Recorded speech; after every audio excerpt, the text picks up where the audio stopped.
पुढची दिशा कशी असते? पुढची दिशा काय? पुढची दिशा विश्वकोशची काय? पुढची दिशा काय? आता विश्वकोश आता अशा टप्प्यावर आहे की मुद्रित माध्यम आणि संगणकीय माध्यम हे दोन्ही विश्वकोश आमचा ॲप आहे, आमचा वेबसाईट आहे आमची CD 10 तर CD मागे ठेवली आणि वेबसाईटवर संकेतस्थळावर आमचे 21 खंड आहेत. त्या 21 खंडामध्ये 18,244 नोंदी होत्या, त्या सगळ्या आहेत. प्लस 6,000च्या नोंदी आणखी आम्ही वेबसाईटवर ते आहे. त्याच्यानंतर दुसऱ्या आवृत्तीचं काम आम्ही सुरू केलेलं आहे, ते चालू आहे. पण काही वर्ष चालणारं काम आहे, पण सर्व संपादक दुसऱ्या आवृत्तीचं काम आता करता येईल जे आपण दिलं आहे त्यानुसार ते आहे. त्याच्यानंतर आमच्याकडे शासनाने ऑलिम्पिक कोर्स सोपवला आहे. त्या ऑलिम्पिक कोर्साचं काम आम्ही सुरू केलं ते प्रगतीपथावर आहे.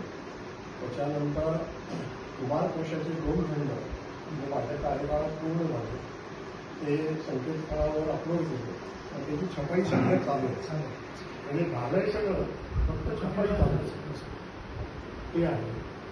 त्याच्यानंतर विशेष सांगायचं म्हणजे अगदी आदिवासी आणि ग्रामीण भागापासून आंतरराष्ट्रीय व्यासपीठापर्यंत विश्वकोश या काळात पोहोचला. म्हणजे अगदी बरोबर म्हणजे पंतप्रधानांच्या गावी गेलो होतो पिंपळनेर, त्याच्या शेजारी एक आदिवासी पाडा आहे, त्या आदिवासी पाड्यावर गेलो तिथे विश्वकोश पोहोचवला. त्याच्यानंतर आंतरराष्ट्रीय याच्यावरही गेलाच आहे. हे सगळं आहे. अशा पद्धतीने आमचं बालकोशाची योजना सुरुवात करून दिली. पहिली मीटिंग घेतली, पण ती मीटिंग घेतल्यामुळे आता पुढच्या अध्यक्षांना बालकोश पुढे न्यावा लागेल.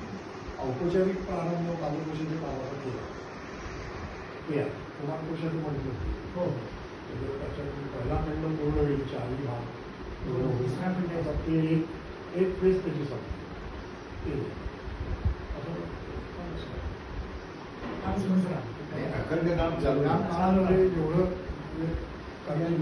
नवीन नोंदी जे केल्या त्या वेगवेगळ्या खंडातल्या आहेत त्या त्याचा वेगळा खंड काढला नाही. आता खंड तर काय आहे, खंड आता असं आहे की केव्हा तरी आता दुसऱ्या आवृत्तीचं काम म्हणून आम्ही सुरू केलेलं आहे. त्याच्यामध्ये त्या पहिल्या आवृत्तीच्या नोंदीत आम्ही 3 निकष घालून दिले. अचूक तपासायची पुन्हा अर्धे गावात आता आणायची म्हणजे कारण आता 30-40 वर्षापूर्वी नोंद आहे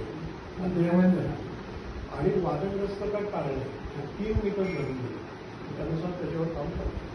तर हे जेव्हा आता घेईल म्हणजे पहिल्या नोंदी अशा बदलतील आणि नव्या ज्या नोंदी आहेत त्या आकारविल्ले किंवा वादानुक्रमे त्यात मर्ज करायला म्हणजे मग 21 खंड राहणार नाही, ते कदाचित 30-32 खंड. हे काळाच्या ओघात